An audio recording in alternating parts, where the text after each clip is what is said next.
नगरीमध्ये भगवान जागेश्वर भगवंताच्या या पावन असणाऱ्या दरबारामध्ये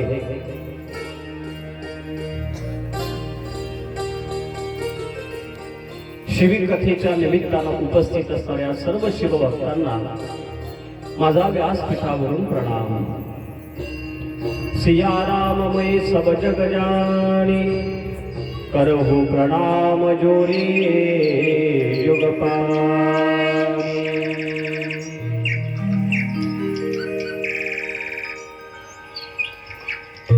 शिवकथेच्या निमित्तानं भगवान महादेवांच्या गुणांची, महादेवांच्या रूपाची, महादेवांच्या चरित्राची यशोगाथा ऐकण्याकरता आपण या ठिकाणी उपस्थित आहोत। भगवान शिवजींची कथा अगम्य आहे, भगवान महादेवांची कथा अपूर्व आहे। महादेवांची कथा मनुष्याचा अत्यंत मंगल करणारी कथा आहे। याच कथेच्या माध्यमातून मनुष्याला भगवंताच्या स्वरूपाजवळ जाता येतं। आज संसारामध्ये प्रत्येक जीव हा दुःखी आहे। असा एकही जीव या जगामध्ये नाही ज्याच्या पाठीमागे दुःख नसेल। आपण दुःखी आहोत त्याचं कारण, ज्या संसारामध्ये तुम्ही आपण जन्म घेतलाय तो संसार मुळात दुःखी आहे। तुकोबाराय म्हणतात, संसार दुःख मूळ चहूकडे इंगड, विश्रांती नाही कुठे रात्रंदिवस तळमळ। अरे जो संसार दुःखाचा असेल आणि ज्या संसारामध्ये तुम्ही आपण आहोत त्या संसाराला फल काय सुखाचं येणार? दुःखरूप असणाऱ्या संसारामध्ये आपण असल्या कारणाने आपण ही दुःखी आहोत। सर्व सुखाची आशा जन्म गेला, क्षण एक मुक्ती यत्न नाही केला। हिंडता दिशाशी न पावला, माया वेष्टीला जीव माझा। आपण दुःखी आहोत। आता प्रत्येक सुख दाखवतो तो भाग वेगळा। कबीरदासजी बाबा म्हणतात, जो देखे सो दुखिया बाबा, सुखिया कोई नहीं रे। राजा दुखिया प्रजा दुखिया, दुखिया सब जन रे। फक्त दुरून डोंगर साजरा आहे। कोणाला कशाचं दुःख असेल, कोणाला कशाचं दुःख असेल, पण दुःख मात्र आहे। बीज ज्याचा अशीन तेची फळ, आणि संसार जर दुःखाचा असेल तर त्याला येणार फळ ही सुखाचं नसेल, ते दुःखाचं असेल। ज्ञानोबा व्यवहार सांगतात, जया क्षेत्री जे पिरीजे, तया वाचुनी आनंद निपजे, का पाहिजे तेची देखीजे दर्पणाद्वारे। अरे आरशामध्ये जसं पाहिलं तसं दाखवणे आरशाचा स्वभाव आहे, बरोबर? एका माणसाला सगळं गाव नकटा नकटा म्हणायचं, शब्द थोडा जड आहे। त्या माणसाने म्हटलं, सगळं गाव मला म्हणतं, याच्याबद्दल दुःखाने मी आरशाला विचारतो। आरशामध्ये पाहिलं, आरशाला विचारलं, का रे आरशा मी कसा आहे? काय म्हणेल आरसा? जैसे तैसे दावी आरसा, नकट्या कैसा पालटे। अरे आरशाचा स्वभाव आहे, जसं तुम्ही आहात ना तसं तुमचं प्रतिबिंब तुम्हाला तो दाखवेल। म्हणून या जगामध्ये तुमची प्रतिमा, तुमचं कर्तव्य दाखवण्यासारखा स्वच्छ आरसाच नाही मला। तोरा मन दर्पण कहलाए, तोरा मन दर्पण कहलाए, तोरा मन दर्पण कहलाए, तोरा मन दर्पण कहलाए। एका काळी एका दशकाच्या कवीचं गाणं, भले भोले सारे कर्मों को, भले भोले सारे कर्मों को देखे और दिखाए, तोरा मन दर्पण कहलाए, तोरा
मनासारखा स्वच्छ आरसा जग से भागले चाहे प्राणी मन से भाग न पाए.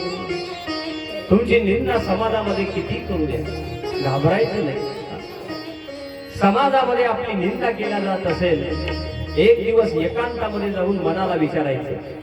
मन सांगेल खरंच तू निंदा करते, जग तू त्या लायकीचा आहे किंवा नाही. आणि मन कधी खोटं बोलत नाही. म्हणून जितने तारे गगन में उतने शत्रु होय, कृपा करे एक रघुराज बाल न बाका होय. जितने तारे गगन में उतने शत्रु होय. चांदण्या जेवढ्या आकाशामध्ये आहेत ना तेवढं तुमचे शत्रू होऊ द्या, पण एकदा देव तुमच्या बाजूने असू द्या. बाल बाका न करे कृपा करे रघुराज. मनासारखा आरसा असा स्वच्छ आरसा नाही. एक म्हातारी बाजारामध्ये गेली आरसा घ्यायला. पहिला काळ आरसा केवढ्याला दिला? आजीबाई या आरशाची किंमत 15 रुपये. असं काय लबाडायचं? एवढासा आरसा 15 रुपयाला, हा पुढचा आजीबाई हा आरसा 20 रुपयाला. काय लबाड आहे या दुकानदार? अगं हा पहिल्या काळी आरसा 2 रुपयाला भेटत होता, आमचं तोंडही चांगलं दिसत होतं. मात्र तो दुकानदार आजीबाई कोणत्या गोष्टीची गोष्ट करते म्हणे? मी लहान असतानाची. मग लहान असताना आजीबाई तुझं तोंड चांगलं होतं का माझा आरसा खराब होता? जैसे तैसे लावी आरसा. आरशाचा स्वभाव आहे गड्या, जसं तुम्ही असाल तसं दाखवेल. तसं संसाराचा स्वभाव आहे. संसार दुःख रूप आहे, म्हणून आपण दुःखी आहोत. आणि या दुःख रूप असणाऱ्या संसारामध्ये आपल्याला कुठेतरी सुख शोधायचं असेल तर मग त्याच्याकरता शिवकथा, सदा नाम घोष करू हरी कथा, तेने समाधान, तेने सदा चित्ता समाधान. आणि हीच कथा आपण या ठिकाणी गेल्या 2 दिवसापासून पाहतोय. कालच्या कथासत्रामध्ये आपण विद्येश्वर नावाची अत्यंत परम पावन संहिता या ठिकाणी श्रवण केली. शिवभक्तीचं, शिवपूजनाचं आणि शिवस्वरूपाची जी ज्ञान आहे, जी साधन आहे, त्या साधनाचं चिंतन आपण काल केलं. आज रुद्र संहितेला या ठिकाणी प्रारंभ झाला. बघा, रुद्र संहिता भगवान रुद्रांच्या प्रागट्याची कथा यामध्ये आली, म्हणून हिचं नाव आहे रुद्र संहिता. या रुद्र संहितेमध्ये 5 खंड आपल्याला पाहायचे. त्यामधला पहिला आहे सृष्टी खंड. या सृष्टी खंडाला या ठिकाणी सुरुवात होते. एकदा नैमिषारण्यामध्ये शौनकादी ऋषी सूतजी महाराजांना प्रश्न विचारतात. हे सूतजी महाराज, तुमच्या मुखातून आम्ही साध्य साधन खंड नावाची अत्यंत शुभ आणि पवित्र अशी विद्येश्वर संहिता आम्ही ऐकली, पण अजूनही शिवचरित्राविषयी आमचं समाधान झालं नाही. तेव्हा हे सुतजी आम्हाला कृपा करून भगवान शिवजींचे चरित्र ऐकवा. भगवान रुद्रांचं प्रागट्य कसं झालं, सती मातेचा अवतार कसा झाला, आणि त्याच सती मातेने दक्ष प्रजापतींच्या घरी अवतार घेतला. पुढे तिनं त्या शरीराला भस्म केलं. पार्वती म्हणून पुन्हा ती अवतीर्ण झाली. म्हणून पार्वती मातेचं आविर्भवन आणि पार्वतीचा आणि भगवान महादेवांचा जो विवाह झाला तो कसा झाला याविषयीच्या कथा सांगा. सूतजी महाराजांनी शोणका ऋषींचा प्रश्न ऐकला, अत्यंत आनंद झाला. सर्व ऋषींचा प्रश्न ऐकून सूतजी महाराज सर्व ऋषींना भगवान शिवजींचं चरित्र सांगायला लागले. म्हणू लागले, हे ऋषींनो, तुम्ही मला शिवचरित्राविषयी विचारलं, तुम्ही जसे मला शिवचरित्राविषयी प्रश्न केले तसेच भगवान महादेवांच्या चरित्राविषयी काही प्रश्न नारदांनी ब्रह्मदेवाला विचारले होते. म्हणून नारदांना ब्रह्मदेवांनी जे शिवचरित्र सांगितलं तेच शिवचरित्र मीही तुम्हाला सांगणार आहे, ऐका. एकदा नारदांच्या मनामध्ये आपण तपश्चर्या करावी असा विचार आला आणि तपश्चर्या करण्यासाठी नारद मुनी अनेक स्थानांचा शोध घेत घेत हिमालय पर्वतामध्ये गेले. या हिमालय पर्वतामध्ये सुंदर अशी दिव्य गुफा होती. या गुफेच्या जवळून गंगा माता वाहत होती. तो सुंदर आणि रम्य परिसर नारदांच्या मनाला फारच आवडला आणि नारदांचे भगवंताच्या चरणी कमली त्या ठिकाणी प्रेम निर्माण झाले. एरवी दक्ष प्रजापतीच्या शापाने एका ठिकाणी थांबू न शकणारे नारद मुनी मात्र त्या ठिकाणावरती थांबले आणि नारदांची त्या स्थानावरती अखंड आणि अचल अशी समाधी लागली. बघा, नारद मुनी तपश्चर्या करू लागले. ओम नमो भगवते वासुदेवाय. आणि नारदांची ही तपोमय स्थिती ज्यावेळी देवराज इंद्राने पाहिली, देवराज इंद्र अत्यंत घाबरला. असं आहे, समाजामध्ये जे कुटील अंतःकरणाचे लोक असतात ना दादा, जे कावळ्याच्या जातीचे लोक असतात, ते सज्जनाला पाहून असेच घाबरत असतात. आणि कावळा असाच असतो. कावळा हा तुम्ही चांगलं जनावर असू द्या, त्याला चोच मारणार नाही. त्याची चोच मारण्याची सवय, जेथे त्याला जखम दिसते ना तेथे तो चोच मारल्याशिवाय राहत नाही. इंद्रदेव विचार करतात, आजपर्यंत नारद मुनींनी कधीही तपश्चर्या केली नाही, आज ते तपश्चर्या करतात. काय अर्थ असेल याचा? अमरावतीचे राजे होण्यासाठी तर तपश्चर्या नसेल, माझा असं डोक्यात आलंय. आणि बघा, इंद्रदेव नारद मुनींना समाधीतून उठवण्यासाठी, नारद मुनींची समाधी भंग करण्यासाठी कामदेवाचं आवाहन करतात. कामदेव प्रगट होतात आणि प्रगट झालेल्या कामदेवांना नारदांना समाधीतून उठवण्यासाठी पाठवल्या जातं. बघा, नारद मुनी बसलेले आहेत आणि त्या ठिकाणावरती कामदेव आपल्या सहाय्यकांना घेऊन नारद मुनींना समाधीतून उठवण्यासाठी आले. एक एक कला नारद मुनींवरती टाकायला लागले, पण कामदेवांच्या कोणत्याही कलेचा नारद मुनींवरती परिणाम होऊ शकला नाही. शेवटी कामदेव आपल्या विनाशाला घाबरले आणि आपल्या सहाय्यकांसमवेत हे कामदेव नारद मुनींना त्या ठिकाणी शरण गेले. नारद मुनींनी कामदेवाला अभय दिलं, मी तुला काही करणार नाही. बघा, ज्या कामदेवाने एकेकाळी भगवान महादेवांनाही समाधीतून उठवलं होतं, त्या कामदेवाचं माझ्या पुढे काही चाललं नाही. आता या गोष्टीचा नारदांच्या मनामध्ये अभिमान निर्माण झाला. आणि आपण आता कामदेवाला कसं हरवलं हे चरित्र सांगण्यासाठी नारद मुनी सरळ भगवान महादेवांकडे कैलासाकडे गेले. कैलासावरती नारद मुनींना पाहलं, स्वागत केलं. नारद मुनींनी भगवान शिवजींना नमस्कार केला आणि आपण कशा पद्धतीने कामदेवाला सांगितलं, हरवलं, तो सगळा वृत्तांत नारद मुनींनी त्या ठिकाणी महादेवांना सांगितला. असं आहे गड्या, एखादी कर्तबगारी जर आपण केली, एखादा मोठेपणा जर आपल्याकडून घडला, तर नक्की ही आपली कर्तबगारी, आपला मोठेपणा आपल्याला ही सांगण्याची घाई होत असते. बरोबर बोलतोय मी? एखादा मुलगा जर पास झाला आणि त्या मुलाला पहिला नंबर जर त्याला आला, तर तो गावामध्ये असा निघतो पळत पळत, मी पहिल्या नंबराने पास झालो. अरे दाखव तर, नाही नाही मी माझ्या बाबांना दाखवणार. धावत धावत, आई आई आई, बाबा बाबा. अरे झालं काय, मी पहिल्या नंबराने पास झालो, मी पहिल्या नंबराने पास. सगळ्या वेटाळामध्ये फिरतो मला. बरोबर? आपला मोठेपणा सांगण्याची घाई प्रत्येकाला असते. माणसाचा पेपरामध्ये फोटो येऊ देऊ नका कधी आयुष्यभर. एका काळ्या कुट्ट माणसाचा फोटो पेपरामध्ये आला आणि मला ते असंख्य फोटो, त्याने कुठेतरी दुकानदाराकडे ते पेपर पाहला, त्याचा फोटो त्याला दिसला, आनंद झाला. दुकानदाराला विनोदी करू लागला, हो म्हणे पेपर द्या, हा फोटो मी घरी देतो. दुकानदार द्यायला तयार नाही, म्हणजे काय करणार, हो माझ्या बायकोला पेपरातला फोटो दाखवतो. दुकानदार द्यायला तयार नाही. मोठ्या याने दिला मला पेपर आणि ते पेपर घेऊन आपल्या बायकोच्या जवळ, बघ बघ तू म्हणत होती ना काही पुरुषार्थ करत नाही, आज पठ्ठाचा पेपरामध्ये फोटो आला. आता त्याच्यात असंख्य माणसं, त्याच्यामध्ये हे बायकोने पाहिलं, तो पहिला पेपर मला ब्लॅक अँड व्हाईट. मोठे आहात तुम्ही? अगं मला ओळखता येत नाही तुला, पहा ना याच्यामध्ये हे आहे काय? अरे ते नाही, पहा बरोबर, हे आहे का ते आहे का, करता करता त्याच्यावर बोट ठेवलं, हे आहे का म्हणले. मग बायको म्हणली, ओ माय कसे दिसून राहिले बांद्रासारखे. होते नव्हते तेही गमावले.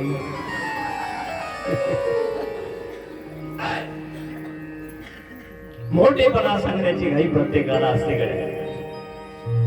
नारद मुनी महादेवांच्याकडे गेले आणि महादेवांना मी कशा पद्धतीने कामदेवाला हरवलं ते चरित्र त्या ठिकाणी सांगतात. भगवान शिवजी नारद मुनींचा फार मोठा गौरव करतात. बोलतात, मुनी तुम्ही फार मोठं काम केलं, पण ऐका मुनी, जसं तुम्ही कामदेवाला जिंकलं ही वार्ता मला सांगितली, तशी भगवान विष्णूंना ही वार्ता सांगू नका बरं का. भगवान शिवजी नारद मुनींना सल्ला देतात, पण नारद मुनी मात्र भगवान महादेवांचा सल्ला त्या ठिकाणी कानावरती घेत नाही. अरे मी कामदेवाला जिंकलं, हे कामदेवाशी हरले होते म्हणून माझा उत्कर्ष यांना पाहवल्या जात नाही. म्हणतात विष्णू भगवंताला सांगू नको. आणि नारद मुनी त्या ठिकाणी वैकुंठामध्ये येतात आणि वैकुंठामध्ये येऊन भगवान विष्णूंना देखील मी कशा पद्धतीने कामदेवाला हरवलं ते चरित्र सांगतात. भगवान विष्णू नारद मुनींचा फार मोठा गौरव करतात. मुनी फार मोठं काम केलं तुम्ही, पण असं आहे गड्या, माझ्या देवाला सर्व काही सहन होतं महाराज, पण माझ्या देवाला भक्तांचा मी हा शब्द कधी सहन होत नाही. तिळभरी जरी होय अभिमान, मेरू तो समान भार देवा. मी हा शब्द वापरायचा नाही. काही लोकांना फार मी मी मी आणि पुढे भोपळ्याची, मी होतं म्हणून घर चाललं, मी होतो म्हणून तुमच्या पोटामध्ये अन्न जातंय. हा मी शब्द फार वाईट आहे, हा अहंकाराचं प्रतीक आहे. म्हणून संत महात्मे मी हा शब्द न वापरता आपण हा शब्द वापरतात. काय गोडवा महाराज आपण शब्दात. मी हा शब्द अहंकाराचं प्रतीक आहे आणि माणसाने अभिमान करायचा कशासाठी महाराज. एक कवी म्हणतात, अरे तो अभिमान तू करत असेल, तो अभिमान अनेकांनी केला, सगळे ते सगळे गेले. म्हणून कवीचे शब्द, मत कर तू अभिमान रे बंदे, झूठी तेरी शान रे. मत कर तू अभिमान, मत कर तू अभिमान रे बंदे, झूठी तेरी शान रे. मत कर तू अभिमान,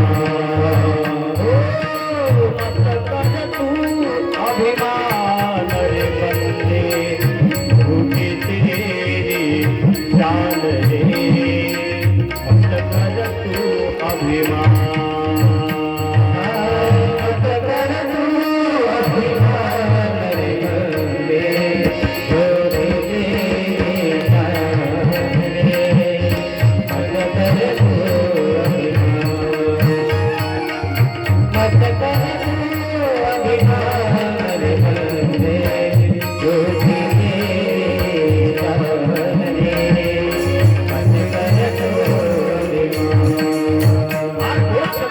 कवीचे ऐका काय म्हणतात कवी.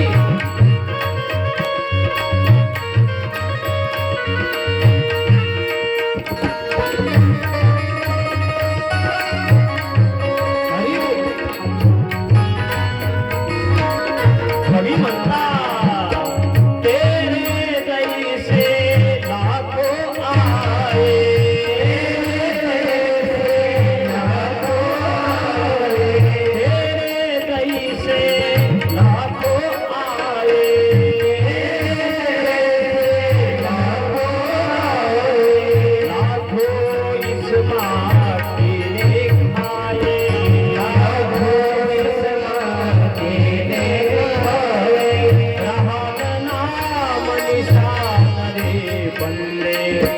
झूठी तेरी शान है मत कर तू अभिमान, मत कर तू अभिमान रे, झूठी तेरी शान है मत कर तू अभिमान.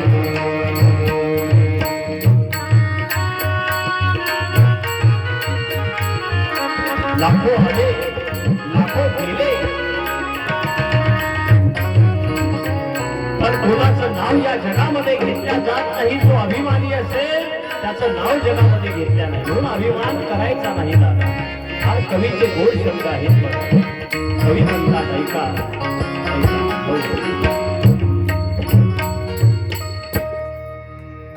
झूठी माया झूठी काया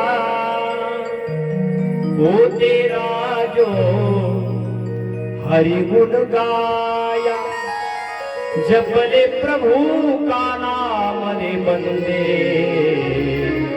झूठी तेरी शान रे मत कर तू अभिमान. अभिमान अनेक प्रकारचा. काही लोकांना संपत्तीचा अभिमान, माझ्यासारखा पैसा जगामध्ये कोणामध्ये नाही. पण संपत्ती आज आहे दादा, उद्या नाही, ती चंचल आहे. काही लोकांना आपल्या रूपाचा अभिमान आहे,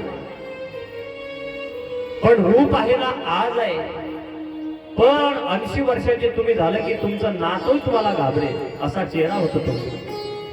फोडीली गोवरी कैसा दिसे तोंडावरी. मग ते असं फोक लावलं ते उंच की सून म्हणते मामाजी मोठाला चंदन लावू नका, माझं लेकरू नाही भीत. कारण याचा चेहरा तसा झालेला असतो. सुंदर काया देखलू भाया, सुंदर काया देखलू भाया, गरीब करे तनका रे प्राणी, गरीब करे तनका. जारी गई देह बिखर गई काया, जो माला मन का सपना जगत में जीवन दो दिन का, हरि नाम जगत में जीवन 2 दिन का. रूप ओसर. काही काही माणसं 25 वेळेला आरशामध्ये पाहतात. आरसा 25 वेळेला आरशामध्ये, इकडून आरशामध्ये पाय, तिकडून आरशामध्ये पाय, मागून पाय, पुढून पाय. आता तर एवढे मोठे मोठे आरसे निघाले, एवढे मोठे मोठे. आमचे महाराज मंडळी या धोतराच्या समोरच्या मिऱ्या आरशामध्ये चांगल्या नाही आहेत की नाही हे तर पाहतातच पाहतात, पण मागच्याही बरोबर आहेत की नाही हे आरशामध्ये एवढे मोठे मोठे आहेत. महाराज जो मनुष्य 25 वेळेला आरशामध्ये पाहतो, पुढे चालून अशी अवस्था होती की त्याची आरशाची 25 दिवस गाठ पडत नाही. मग त्याचं पोरग म्हणते बाबा ते थोबाड कुठे चाललंय जरा पाहना आरशामध्ये. हा म्हणतोय का आरशामध्ये आता पाहण्यासारखं राहिलं तरी काय. बोलतोय जातो का. अरे शक्तीचा अभिमान असेल ती शक्ती ही निघून जाईल. त्या सगळ्या गोष्टी अस्थिर धन यौवनम, त्या सगळ्या अस्थिर आहेत. अभिमान करायचा नाही. नारदांना अभिमान आहे महाराज, आणि अभिमान नष्ट करण्यासाठी माझे भगवान एक खेळ करतात. ज्या वाटेतून आकाश मार्गातून नारद मुनी जातात ना, त्या वाटेमध्ये भगवंतानी एक नगर तयार केलं मायावी. त्या नगराचा एक राजा आहे, त्याचं नाव शिलदिघी, आणि या राजाला एक मुलगी आहे महाराज. ती विश्वाला मोहित करणारी लक्ष्मी मातेप्रमाणे सुंदर, तिचं नाव आहे श्रीमती. आणि नारदांनी ते नगर पाहलं. आले महाराज त्या नगरामध्ये. अरे नगर पाहलं नाही, राजाने नारद मुनींना पाहलं, सत्कार केला. आणि बघा श्रीमती त्या ठिकाणी आली. या विश्व मोहिनीला श्रीमतीला नारदांनी पाहलं महाराज. पण पाहता बरोबर नारद मुनी आपलं वैराग्य विसरले. पहा काय शिवपुराण गोड आहे महाराज, काय क्रम आहे शिवपुराणामध्ये. ज्या नारद मुनींनी एकेकाळी कामदेवाला जिंकलं, तेच नारद मुनी विश्व मोहिनीला पाहता बरोबर कामातूर झाले महाराज. पहा कसं घडलं असेल. अरे जे कामदेव त्यांना शरण आले, आता तेच कामदेव नारदांच्या डोक्यावर था था था था नाचायला लागले. हे झालं कसं? त्याचं कारण आहे, ऐका. जोपर्यंत भक्त जीवनामध्ये निरभिमानी असतो ना, तोपर्यंत कामदेव भक्ताच्या पायाखाली असतो. पण भक्त जर जीवनामध्ये अभिमानी झाला ना दादा, तर तोच कामदेव भक्तांच्या डोक्यावरती नाचतो. नारद मुनी निरभिमानी होते, कामदेवाला जिंकलं, अभिमानी झाले. कामदेव नारदांच्या डोक्यावरती नाचायला लागला. अरे ही श्रीमती माझीच पत्नी झाली पाहिजे, याच्याकरता नारदांची धडपड चालू झाली. माझी पत्नी झाली पाहिजे. आणि भगवान विष्णूंचं स्तवन केलं. भगवान प्रगट व्हा. शांताकारं भुजगशयनं पद्मनाभं सुरेशं धाव धाव गरुडध्वजा आम्हा अनाथांच्या काजा. भगवान प्रगट. काय झालं नारदा? अरे मला एवढ्या कोरेने बोलावलं. हा प्रभू, मला तुमचं सुंदर हरिरूप द्या. भगवान हसायला लागले. अरे पण माझं, हा प्रभू तुमचं रूप मला द्या, हरीचं रूप द्या. भगवान हसायला लागले. नारदांचं कल्याण करायचंय म्हणून भगवंतांनी देखील तथास्तु म्हणून आशीर्वाद दिला, आणि नारदांना हरीचं रूप प्राप्त झालं. हरी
हरीचं रूप मला द्या, आणि नारदांचं कल्याण करायचंय म्हणून भगवंतांनी तथास्तु म्हणून आशीर्वाद दिला. हरी रूप प्राप्त झालं.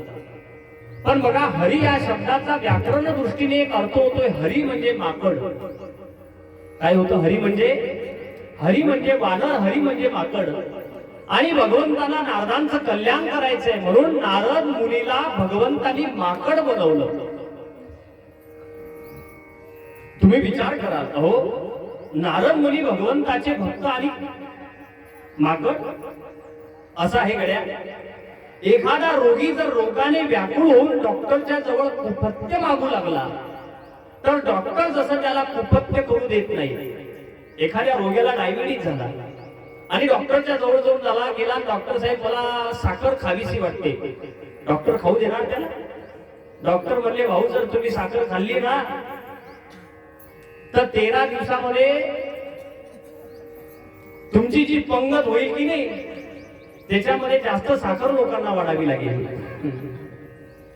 जसा रोगी डॉक्टरच्या जवळ कुपथ्य मागू लागला, तर डॉक्टर जसे त्याला कुपथ्य करू देत नाही, तसं नारदांचं कल्याण करण्यासाठी भगवान परमात्मा नारदांना माकडाचं रूप देतात, हरीचं रूप देत नाही. असं आहे. एखाद्या मुलाला घेऊन वडील जसे बाजारात जातात आणि मुलगा ज्यावेळेस वडिलांच्या सोबत चालतो, बाबाचा हात धरतो मुलगा, बाबा बाबा ओ बघा ना ते ट्रॅक्टर किती सुंदर आहे बाबा, मला घेऊन द्या ना बाबा ते ट्रॅक्टर. वडील देत नाही, पुढे जातो, बाबा बाबा ओ बाबा जत्रेमध्ये पाहना ती बाहुली किती सुंदर आहे, माझ्याकडे पाहताय बाबा, तुम्ही मला घेऊन देत नाही बाबा, ती बाहुली द्या ना. आणि वडिलांचा हात आहे, हात हात हातात, ओ बाबा ते जेसीबी पहा ना बाबा, बाबा ते द्या ना मला घेऊन, ओ बाबा ते ट्रॅक्टर द्या ना मला घेऊन. आणि जोपर्यंत वडील त्या मुलाला ती वस्तू देत नाही तोपर्यंत मुलगा काय करतो, वडिलांचा हात सोडत नाही. बाबा ओ बाबा पान पान. आणि पहा गंमत आहे, जोपर्यंत त्याला काही भेटत नाही तोपर्यंत बापाचा हात सुटत नाही. पण वडिलांनी त्याला काहीतरी घेण्यासाठी फक्त 50 रुपयाची नोट त्याच्या हातामध्ये ठेवा. अरे नोट भेटली की पोरगा निघला पळत आता इकडे तिकडे, मग त्याला सांभाळावं लागतं, त्याला सांभाळावं. असंच आहे. जोपर्यंत भक्ताच्या जीवनामध्ये अभिमान नसतो त्याला सांभाळण्याची गरज नाही. पण भक्ताला जर अभिमान आला ना तर माझे भगवान तर जगतपती आहे, अरे त्याचा सांभाळ करण्याची जबाबदारी त्याच्यावरती आहे. नारदांच्या मनामध्ये अभिमान आहे म्हणून भगवान म्हणतात यांचा सांभाळ मला करावा लागेल. आणि भगवंताचं ते ब्रीद आहे मला, पण हमार सेवक हितकारी. आपण हरिपाठामध्ये नेहमी म्हणतो ना, गुरु परंपरेच्या अभंगामध्ये, वाट दावी करी धरोनिया, योगक्षेम त्यांचा जाणे जड भारी, वाट दावी करी धरोनिया. भक्तांची वाट चाल करविणे, बोट धरणे ही भगवंताची जबाबदारी आहे. भगवंतानी नारदाला माकडाचं रूप दिलं. काही लोक याच्यामध्ये शंका उत्पन्न करतात की का हो, नारद मुनी भगवंताचे एवढे आवडते भक्त, अहो रात्र त्यांच्या मुखामध्ये नारायण नारायण असे नाव जे देवाचं घेतात, त्या नारायण भगवंतानी देवाच्या सोबत कपट करावं, नारदांच्या सोबत कपट करावं. तो भगवान निर्दयी केव्हापासून झाला हो एवढा? ऐका गड्या, माझा भगवान परमात्मा निर्दयी अजिबात नाही, अजिबात नाही. अहो त्याच्यासारखा दयाळू तर या जगामध्ये कोणी नाही. मला सांगा, आता कान उघडे ठेवून ऐका, एखाद्या बाईच्या मुलाच्या हातावरती फोड झाला, त्या फोडापासून त्याला असह्य वेदना व्हायला लागल्या. मुलगा रात्री झोपत नाही, दिवसाही झोपत नाही, सारखा रडतो, तो तडफडतो. आई त्या मुलाला घेऊन डॉक्टरकडे जातात, बरोबर? डॉक्टर साहेब मुलाच्या हाताची तपासणी करतात, सांगतात बाई तुमच्या मुलाच्या हातावरती झालेला जो फोड आहे ना, या फोडाचं आताच्या आता आपल्याला ऑपरेशन करावं लागेल, तर याची ही बिमारी बसेल, अन्यथा याचा आजार बसणार नाही. आताच्या आता हा. आणि मुलाला त्या बेडवरती झोपवल्या जातं. डॉक्टर साहेब आपल्या हातामध्ये ते अवजार घेतात आणि एकीकडे मुलाचे पाय पकडते ते कंपाऊंडर आणि एकीकडे मुलाचे हात पकडते त्याची माय. आणि ज्यावेळी डॉक्टर त्याच्या त्या फोडामध्ये ते सुरा खुपसतात ना दादा, अवजार टाकल्या जातं. आता मुलगा मरणांत किंचाळायला लागतो, आई मला सोड मा, मी मरेल, मा मला सोड, मा मला सोड, मी मरेल. तो रडायला लागतो, तो प्राणांच्या अंतिम अवस्थेमध्ये आईला याचना करतो, आई मला सोड, मी मरेल, आई मला सोड, मी मरेल. तरी त्याची माय त्या मुलाला सोडत नाही. मला सांगा, ती माय निर्दयी आहे? नाही दादा, ती आई निर्दयी नाही. त्या आईला असं वाटतं माझ्या मुलाला आता कितीही वेदना झाल्या तरी चालतील, पण भविष्यामध्ये मात्र या फोडापासून त्याला वेदना होता कामा नये.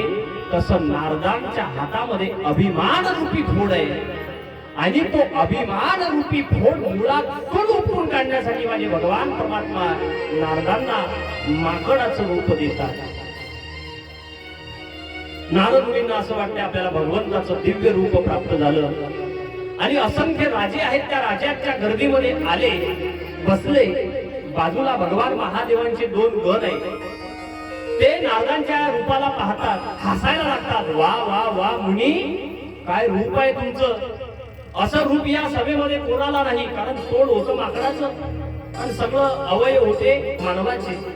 वा वा मुनी, तुमच्याच गळ्यामध्ये टाकेल ती वरमाला.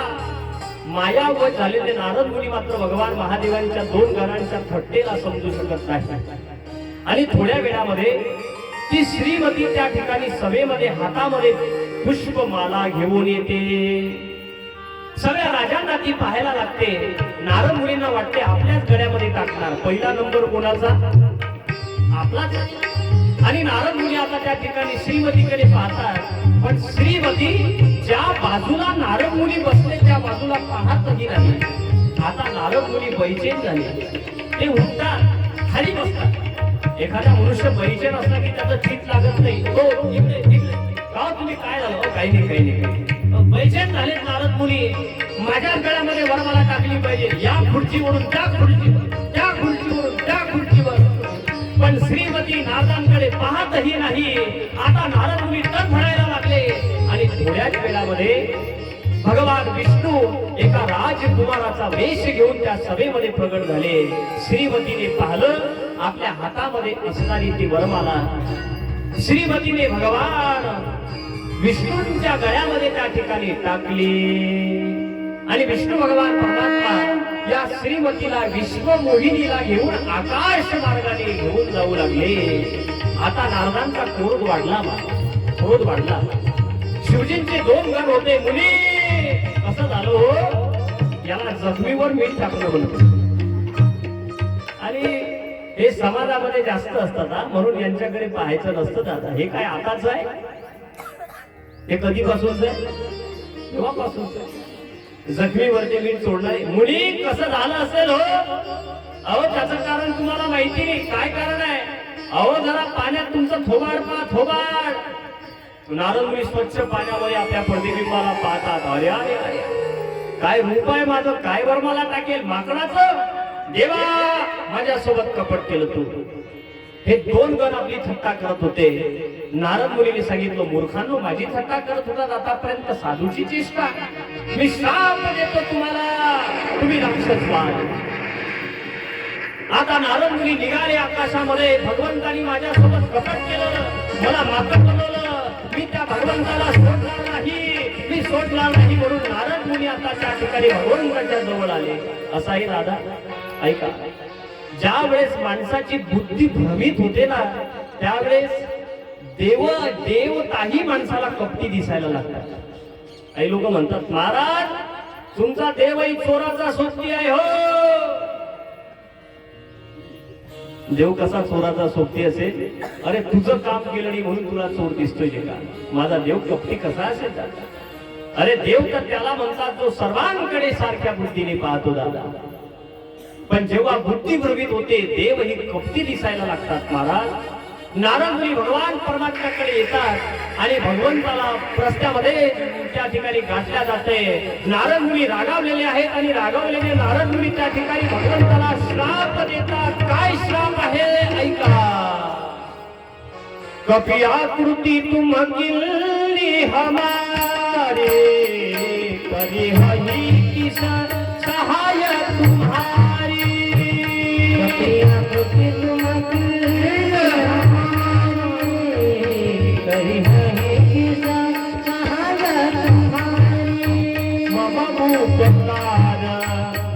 तुम भारे, तुम भारे. नारे बिना तुम हो बतुखारे. कभी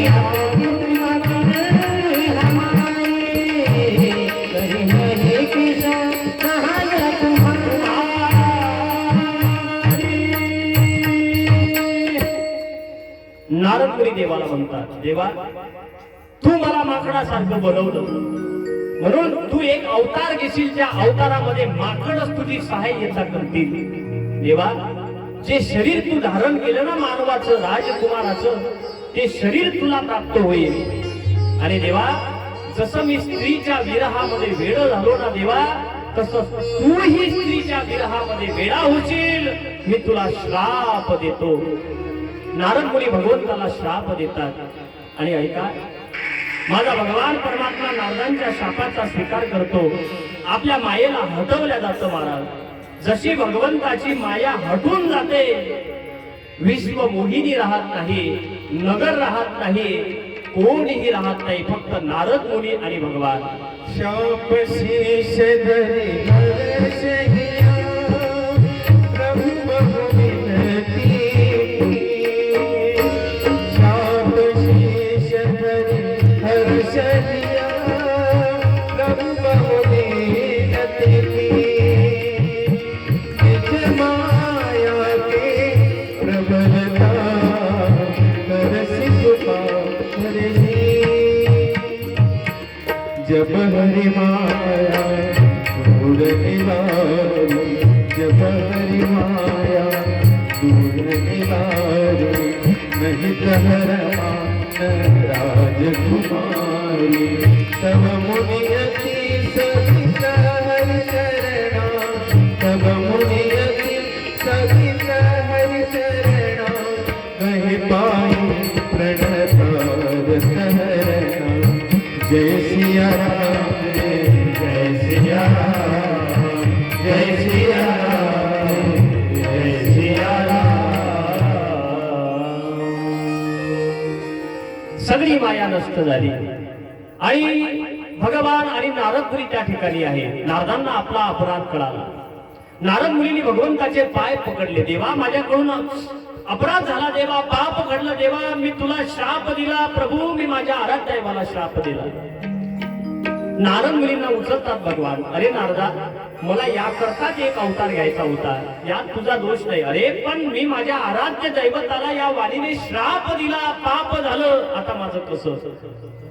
आणि म्हणून भगवान परमात्मा आता नारदांना, तुला जर पाप झालं असं वाटत असेल तर तुझं पाप कमी करण्यासाठी तू भगवान शिवजींच्या शतनामाचा पाठ कर असं सांगतात.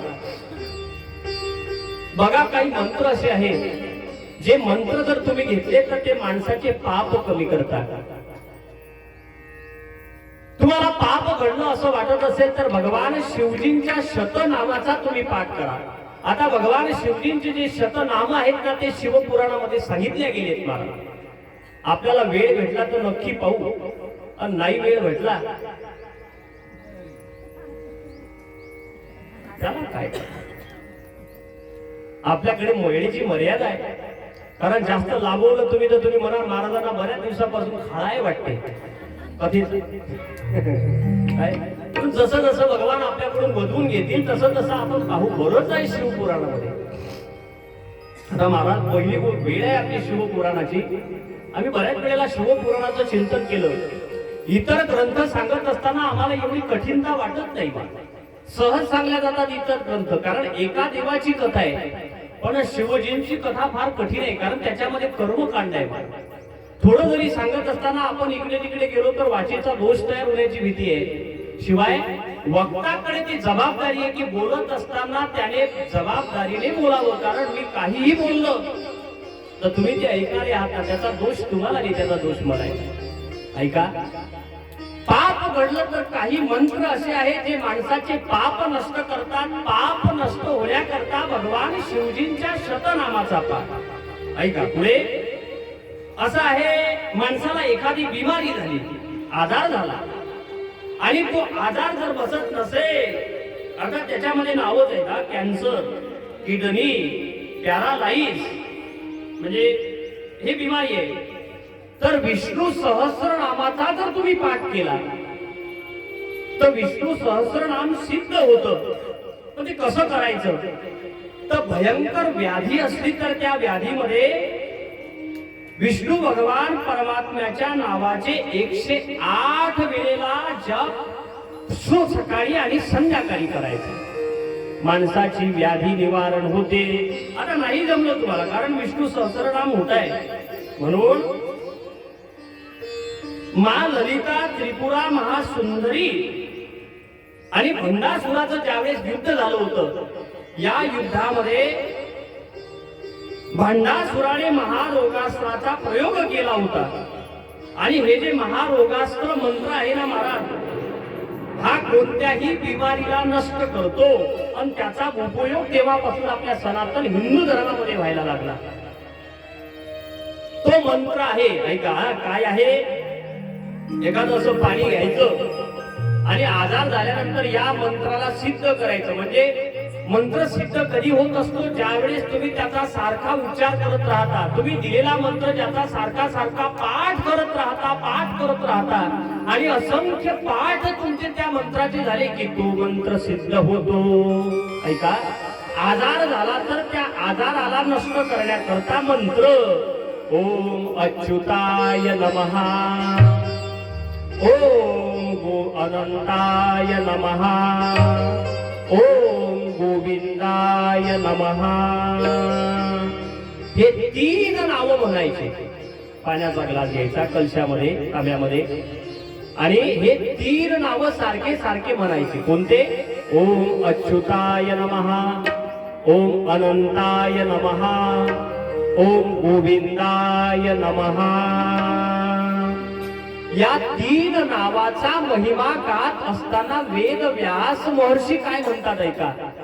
वेदव्यास महर्षींचं असं म्हणणं आहे, अच्युतानंत गोविंद नामोच्चारण भेषजात नश्यति सकला रोगः सत्यम सत्यम वदाम्यहम्. वेदव्यास म्हणतात, मी तुम्हाला सत्य सत्य सांगतो. अच्युतानंत गोविंद नामोच्चारण भेषजात नश्यति सकला रोगः, म्हणजे सगळ्या रोगांना घालवण्याकरता हे 3 नावं कामाची आहेत असं वेदव्यास या ठिकाणी सांगतात. ऐका, संकट आलं तुमच्यावरती आणि ते संकट जातच नाही मला, मग संकट जाण्याकरता मंत्र आहे भागवतामध्ये, कृष्णाय वासुदेवाय हरे परमात्मने प्रणत क्लेशनाशाय गोविंदाय नमो नमः. हा मंत्र म्हणा, संकट संकट जातच नाही. हनुमंताच्या मंदिरामध्ये जाऊन तुपाचा दिवा लावा मंगळवार दिवशी, संकट जात. असे बरेचसे मंत्र आहेत. काही मंत्र माणसाचे आयुष्य वाढवतात. आता ते पाहणारच आहोत आपण. काय हा भगवान महादेवांचा जो महामृत्युंजय मंत्र आहे, हा मंत्र किती वेळेला म्हटल्यानंतर माणसाचं आयुष्य वाढतं याचं वर्णन आपण आता ऐकणार आहोत. माणसाचा अकाल मृत्यूचा धोका ते कमी करतात. काही मंत्र माणसाचे आयुष्य वाढवतात. नारद मुनी भगवंताचे पाय पकडतात, प्रभू तू मला क्षमा केली, पण माझ्या वाचेने मी तुला शाप दिलाय, माझं कसं होईल. प्रभू मी अपराध केलाय, माझं पाप झालंय. मग भगवंतांनी सांगितलंय, नारदा तुझं पाप कमी करायचं असेल तर तू शिवजींच्या शतनामाचा जप कर, भगवान शिवजींचं पूजन कर. भगवान शिवजींचे जे शिवतीर्थ आहेत त्या शिवतीर्थाच्या यात्रा कर आणि शिवतत्व जाणून घेण्यासाठी तू ब्रह्मदेवाकडे जा. नारद मुनी प्रसन्न आहे. शिवजींचे 2 गण त्या ठिकाणी नारद मुनींच्या जवळ आले. मुनी आम्हाला श्राप दिला. नारद मुनी प्रसन्न आहे म्हणून सांगतात, भगवान अवतार घेतील आणि त्यांच्या हातून तुमचा वध होईल आणि तुमचा उद्धार होईल. आणि नारद मुनी आता भगवान शिवजींच्या शतनामाचा पाठ करतात. या इहलोकी या भूलोकी जेवढे शिवतीर्थ आहेत त्या शिवतीर्थामध्ये जातात आणि आता शिवतत्व जाणून घेण्यासाठी नारद मुनी आता ब्रह्मदेवाकडे जातात. नारदांच्या मनामध्ये आता शिवतत्व जाणून घेण्याची तीव्र उत्कंठा आहे.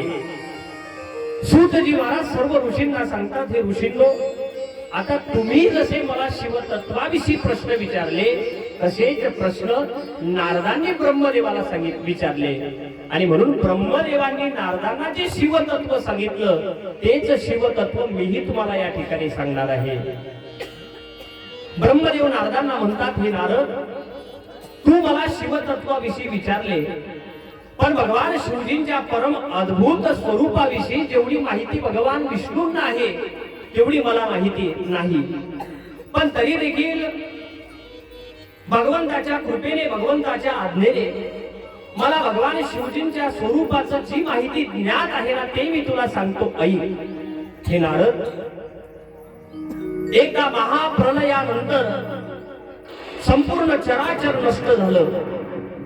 सूर्य, चंद्र, तारे, ग्रह, नक्षत्र, पंच महाभूते, पंच विषय या सर्व गोष्टी नष्ट झाल्या. दिशांचेही भान राहिले नाही. सर्वत्र अंधार पसरला. त्या समयी फक्त सतस्वरूप ब्रह्म अस्तित्वात होते, ते सदाशिव.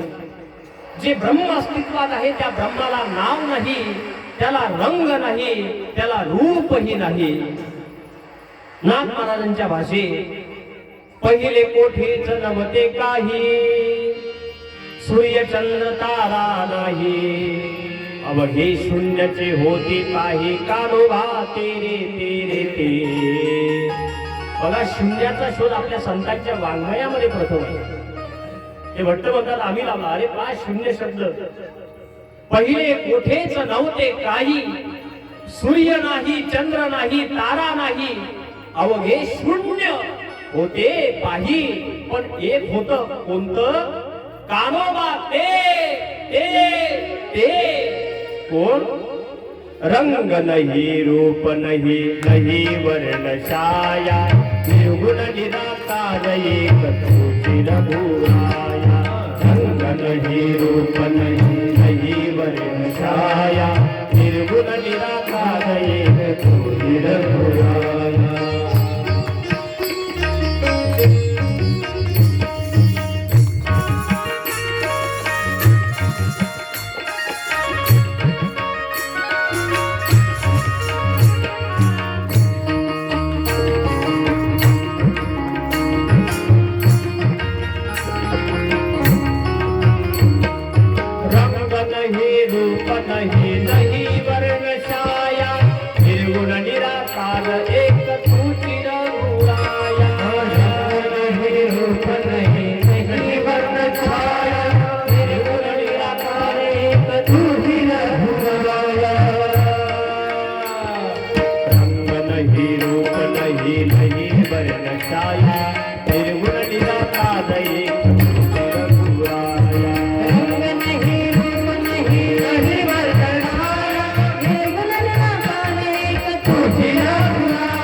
आपण हरिपाठामध्ये नेहमी गातो, अव्यक्त निराकार नाही जा.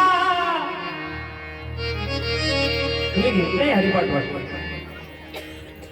अव्यक्त निराकार नाही जा, आकार जेथुने चराचर हरिसे भजे. देवाला रंग नाही. तुम्ही म्हणत असाल की देवाला रूप आहे. मग आता हे जे दिसतं आपल्याला हे कसं आहे हे पाहण्याकरता तर आपण सृष्टी खंडामध्ये आहोत. ऐका, अगले कार उघडे ठेवून ऐका, म्हणजे कथा तुम्हाला कळेल. महाराज, पोथी जर सोपी असते ना, कोणी बगलीत मारली असती आणि ती ह्या सत्यनारायणाची पूजा असं झालं असतं. मग रंग नाही देवाला, रूप नाही, छाया नाही. हे दिसतं आमच्या पाठीमागे, हे ऐकाय, हे समजून घेण्याकरता तर आपल्याला ग्रंथ पाहावे लागतात. मग ऐका आता, असं ब्रह्म तत्व जे आता आहे आणि त्या ब्रह्माविषयी बोलत असताना वेदाची मती कुंठित झाली आणि त्या ब्रह्माला एकदा सृष्टी उत्पत्ती समयी मी एक आहे म्हणून आता मी अनेक व्हावं असं स्फुरण झालं.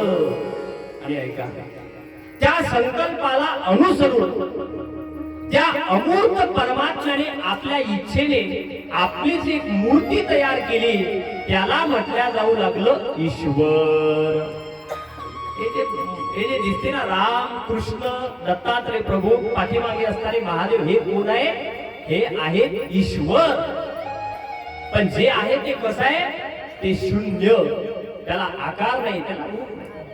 म्हणून त्या ब्रह्माला असं वाटलं आता आपण एक आहोत, आपण अनेक व्हावं आणि त्याच्या संकल्पाने आपली मूर्ती तयार केली त्याने, त्याला ईश्वर म्हटल्या जाऊ लागलं. आणि यावेळी या जगामध्ये त्या ईश्वराशिवाय कोणी नाही, सदाशिव. पुढे त्याच सदाशिवाने आपल्या शरीरातून आपल्या सारखीच स्वरूप असणारी एक शक्ती निर्माण केली.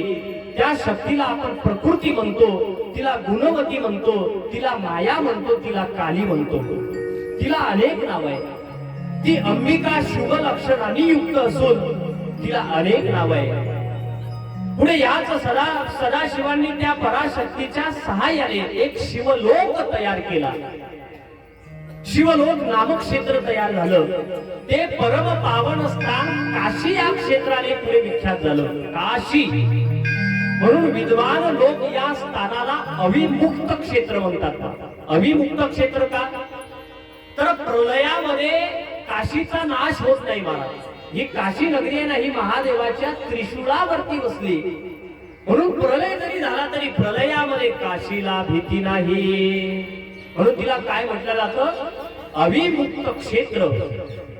या काशी क्षेत्राला अनेक नाव आहेत महाराज. काशी का म्हणलं जातं? काशी ऐका, का म्हणजे काली आणि शी म्हणजे शिव, जेथे काली आणि शिव निवास करतात म्हणून काशी. तिला आनंद नामक वनही म्हटलं गेलं.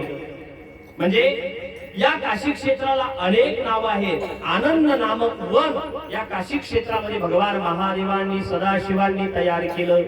आणि एके दिवशी याच आनंद वनामध्ये विहार करत असताना शिवजी भगवान आणि अंबिका यांच्या मनामध्ये आपण एक पुरुष उत्पन्न करावा आणि त्याच्यावरती ही सृष्टी संचलनाची जबाबदारी टाकावं असं मनामध्ये आलं. म्हणून अंबिकेने आणि सदाशिवाने आपल्या डाव्या अंगाला अमृत लावलं आणि त्यातून एक पुरुष उत्पन्न झाला. तो पुरुष म्हणजे भगवान विष्णू. बोलिये विष्णू भगवान की. डाव्या अंगापासून पुरुष उत्पन्न झाला विष्णू. या जगाला व्याप्त म्हणून विष्णू. आणि भगवान विष्णूंना सांगितलं गेलं, तुम्ही शिवजींच्या आज्ञेने हे सगळं कार्य तुम्ही करायचं. आणि भगवान विष्णू शिवजींच्या आज्ञेने आता तपश्चर्या करायला लागले. आणि तपश्चर्या करत असताना भगवान विष्णूंच्या अंगातून एवढ्या घामाच्या धारा वाहायला लागल्या महाराज. एवढ्या घामाच्या धारा की त्यांनी शून्य अवकाश टाकून गेलं. ते जे जल होतं ना, त्या घामाच्या जलाने, त्या घामाच्या धाराने जल तयार झालं. एक सागर तयार झाला. त्याला म्हटलं गेलं क्षीरसागर. आणि त्या जलामध्ये विष्णू भगवान परमात्म्याने शयन केलं. तुम्ही झोपले नाही ना? जागी आला? अरे हो म्हणा पाहिजे. हो म्हणा. हो म्हणजे असं आहे, तुम्ही हो म्हटलं म्हणजे मला असं वाटतं की जमलं आता. आणि नाही तुम्ही हो म्हटलं तर फक्त आबा नाही तुम्हाला काही कळलं तर फक्त तुम्ही असे हालत डुलत जा. म्हणजे तुम्ही हल्ले डुलले की मला असं वाटतं जमून राहा. पण तुम्ही असे बसले मला जरा लय भीती वाटते. बरं तुम्हाला काही झालं नाही ना? काही लोकांकडे पाहिले की माणसाला पायता बरोबर भीती वाटते. कधी बा त्याच्याकडे मैने उदार विचार म्हणून हालत डुलत आहे. कारण असं आहे, चहा कसा झाला विचारण्याची गरजच नसते ना. बरोबर? तुम्ही विचारा का नाही गाव चहा कसा झाला? अरे विचारण्याची गरज नाही. चहा कसा झाला तो पितो कोणत्या ढग्याने पाहतो. तो फुरके कसा ढग्याने मारून राहिला. म्हणजे पीत असताना असं वा जमलं समजा चहा आणि त्यानं फुरका मागा. तस वक्ता तो वक्ता नो हे श्रोते निवीन. वक्ता आपण आहे तुमच्याशिवाय. माझी काय अशी कॅसेट आहे काय प्लेचं बटन टाकलं की चालू झालं? अरे मी कथा करतो तुमच्याकडे पाहू. अहो चंद्रकांत द्रवता किर होय परिती हातवटी चंद्रके आहे. म्हणून वक्ता तो वक्ता नो हे श्रोते निवीन. वक्ताकडून कथा बहरून कशी घ्यायची ही जबाबदारी श्रोत्याची असते. समजा तुम्ही नसते माझ्याजवळ तर मी काय खमाला कथा सांगितली असते. म्हणून तुम्ही मोठ्या भगवंताच्या अंगातून घामाच्या धारा वाहायला लागल्या. त्यातून एक जल तयार झालं. त्या जलाला काय म्हटलं गेलं? क्षीरसागर. आणि त्या जलामध्ये भगवंतांनी शयन केलं महाराज. आता ऐका, आता जलाला एक नाव आहे. काय म्हणतात जलाला एक नाव? पाण्याला किती नाव आहे? त्याला म्हणलं जातं उदक. आणि या जलाला एक नाव आहे नार. नार म्हणजे काय? पाणी. आणि त्या नारामध्ये विष्णू भगवान परमात्म्याने केलं अयन, म्हणून त्यांना नाव प्राप्त झालं नारायण. बोलो श्री नारायण भगवान की. श्रीमन्नारायण श्रीमन्नारायण लक्ष्मी नारायण नारायण नारायण. श्रीमन्नारायण श्रीमन्नारायण लक्ष्मी नारायण नारायण नारायण. श्रीमन्नारायण नारायण नारायण. श्रीमन्नारायण नारायण नारायण लक्ष्मी नारायण नारायण नारायण. लक्ष्मी नारायण नारायण नारायण नारायण.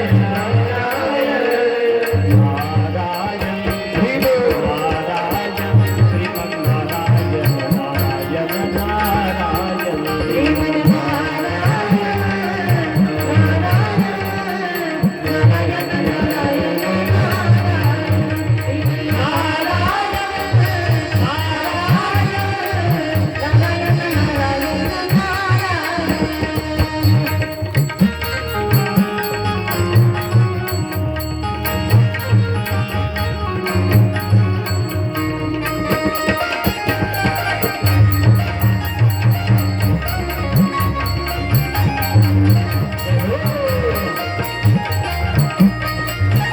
श्रीमन्नारायण नारायण नारायण.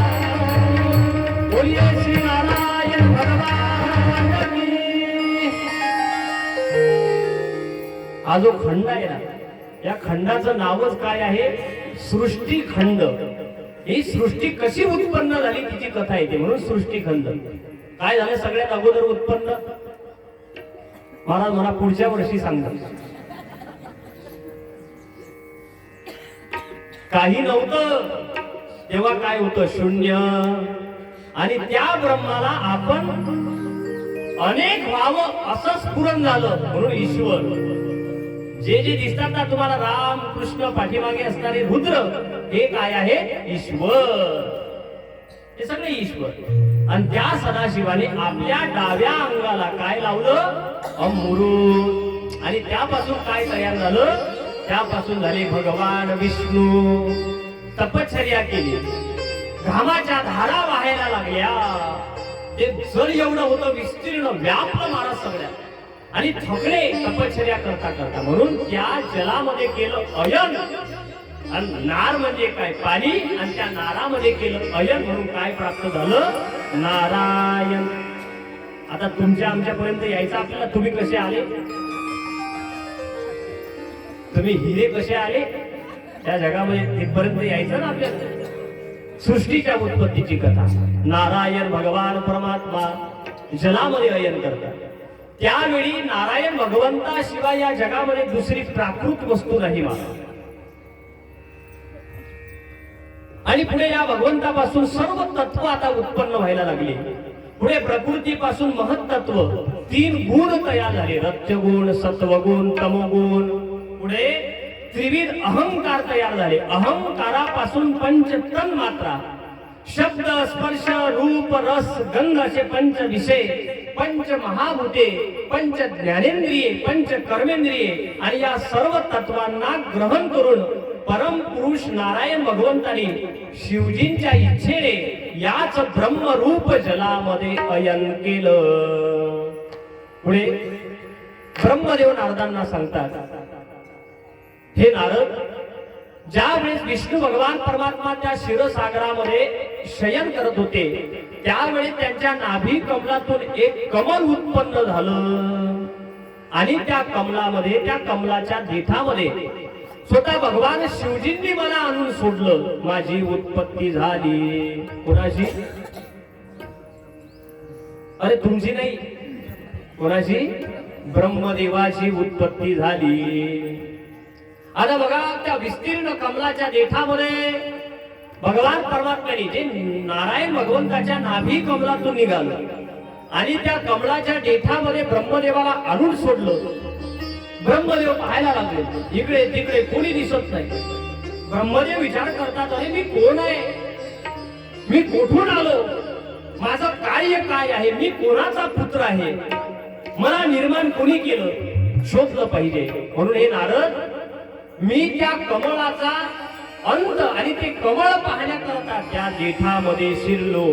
आणि नारद सांगू तुला, मी 100 वर्षापर्यंत त्या देठामध्ये फिरत राहिलो, पण त्या देठाचा अंतही मला लागला नाही.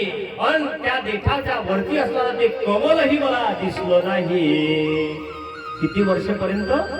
100 वर्षापर्यंत ब्रह्मदेव फिरले, पण कमल दिसलं नाही. त्या कमलाचा देठही त्या ठिकाणी दिसला नाही. शेवटी ब्रह्मदेव त्या ठिकाणी निराश झाले, बसले आणि आकाशामध्ये एक आकाशवाणी झाली. काय होते त्या आकाशवाणीमध्ये शब्द?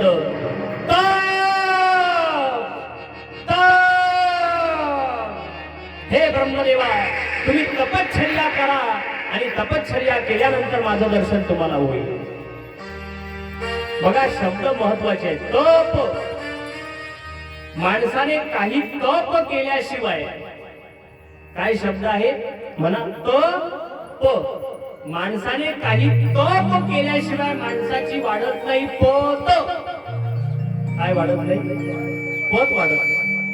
जोपर्यंत तुमच्या आयुष्यात काही नाही तप, तोपर्यंत तुमची नाही वाढत पत. आम्ही गेलो तप म्हणून आमची वाढली, आता आम्हीच बोलो काय हे मला. अरे प्रत्येकाची जर पत वाढत असेल तर त्याच्या काठीमागे, त्याच्या पाठीमागे त्याची काहीतरी आहे तपश्चर्या. हरिपाठामध्ये ज्ञानोबा आहे, काय गोड बोलतात. तपे विन दैवत दिदल्या विन प्राप्त, तपे विन दैवत दिदल्या विन प्राप्त.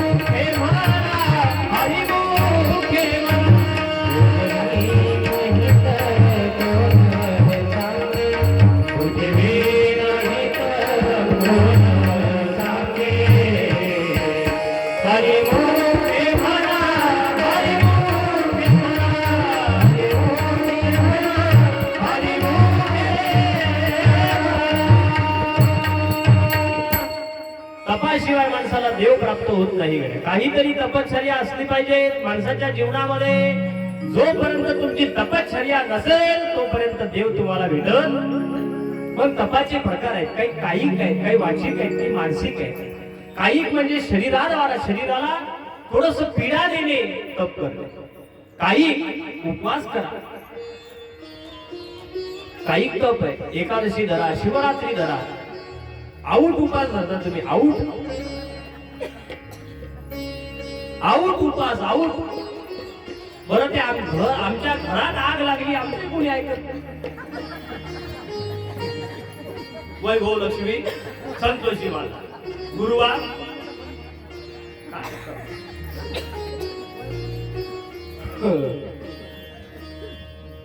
मी व्रताच्या अजिबात खिलाफ नाही. पण ऐका दादा, अरे सगळ्या व्रताचा समावेश एकादशीला आहे. एकादशी धरण काहीच करू नका तुम्ही. तुमचं जर काही झालं तर सगळं पाप माझ्या डोक्यात, सगळं पाप माझ्या. देवाला सांगा, म्हणा त्या महाराजने सांगितलं आमचं सगळं पाप त्याच्या डोक्यावर घाल, त्याला नरकात घाल. आऊट उपास करता येईल.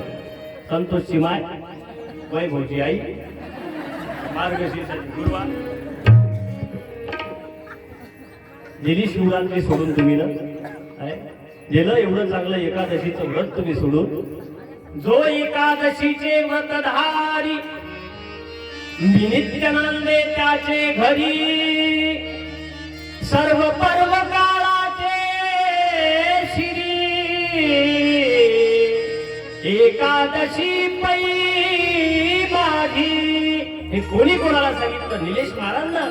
अरे स्वतः भगवान परमात्म्याने बुद्धवाला सांगितलं. सर्व पर्व काळाचे श्री एकादशी पै माझी.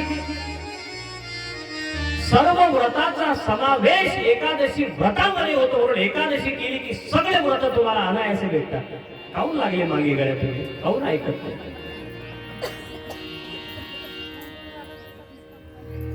घरात आगा लागल्या आमच्या काय? एकच व्रत धरा. काही शरीराला जास्त पीडन देऊ नका. अरे पीडन देता देता एखादा आजार जर तुम्हाला झाला ना देवा, फार वाईट आहे. हे शरीर पोषण होतं अन्नाने, म्हणून देवाने काय अन्न उगाच तयार केलंय. हे अन्न जे तयार केले हे तुमच्या शरीराकरता आहे. अन्नाशिवाय हे शरीर चालत नाही. ते पोषण होतं, ते पोषण करतं. म्हणून बदाम काय फक्त श्रीमंती माणसाने खायचे आणि गरिबाने काय फक्त तुमच्या करताय? खाल्लेच पाहिजे.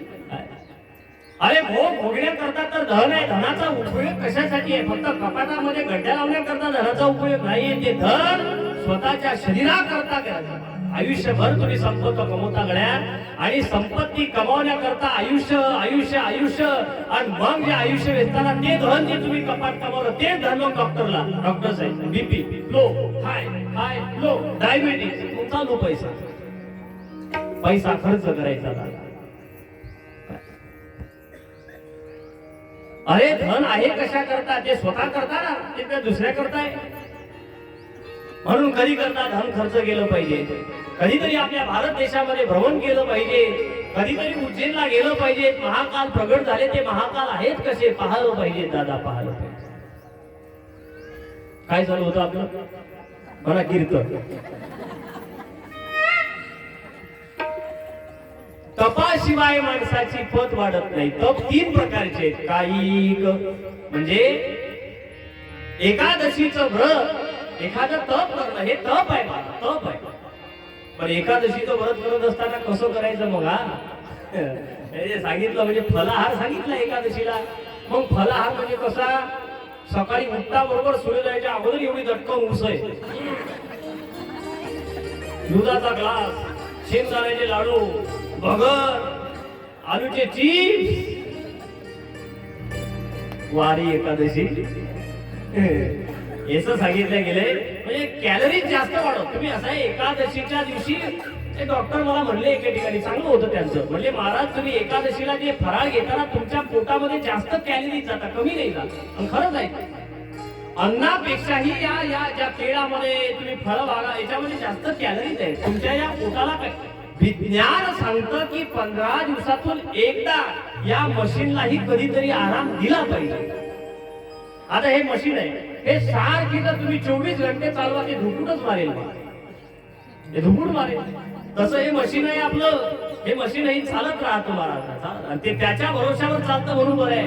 कधी कधी त्या मशीनलाही आपण आराम दिला पाहिजे. तो याच्याकरता विज्ञान सांगतं 1 दिवस उपवाशी राहिलं पाहिजे. तुम्ही इतकं भरायचं करता. मग असं सांगितलं फलाहार करायचा कसा? तुळशीच्या पानावरती जेवढं फराळ मावेल तेवढा फलाहार घ्यायचा. लोकांनी त्याचा अपभ्रंश केला. ते तुळशीचं पान टोपल्याच्या खाली ठेवतात. महाराज तुम्ही तर झालं तुळशीच्या पानाच्या खाली. मग तुळशीचं पान टोपल्याच्या खाली, त्याच्यात फराळ. महाराज आम्ही तेच करतोय. असलं एखादं व्रत करणं काही तप आहे. याने देव भेटतो. पुढे वाचिक तप म्हणजे या वाचेने कधी खोटं न बोलणं, कधीही जगामध्ये कोणाची निंदा न करणं. भले आपली निंदा करू द्या गड्या, लोकांचा धंदा आहे करून द्या. आणि निंदा करणारे असलेच पाहिजे.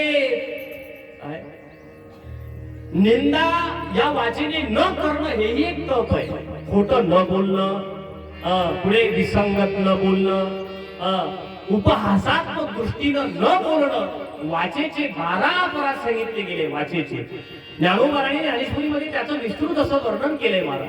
हे 12 दोष जर तुम्ही या वाणीचे टाळले, ऐका, तुम्ही कधीही आयुष्यामध्ये 12 वर्षापर्यंत खोटं बोलले नाही. 12 वर्ष आणि कोणाच्या हातचं खाल्लं नाही तर देव तुम्हाला भेटतो महाराज. मग तुम्ही काहीही म्हटलं तर ते होतं तुमच्याकडे.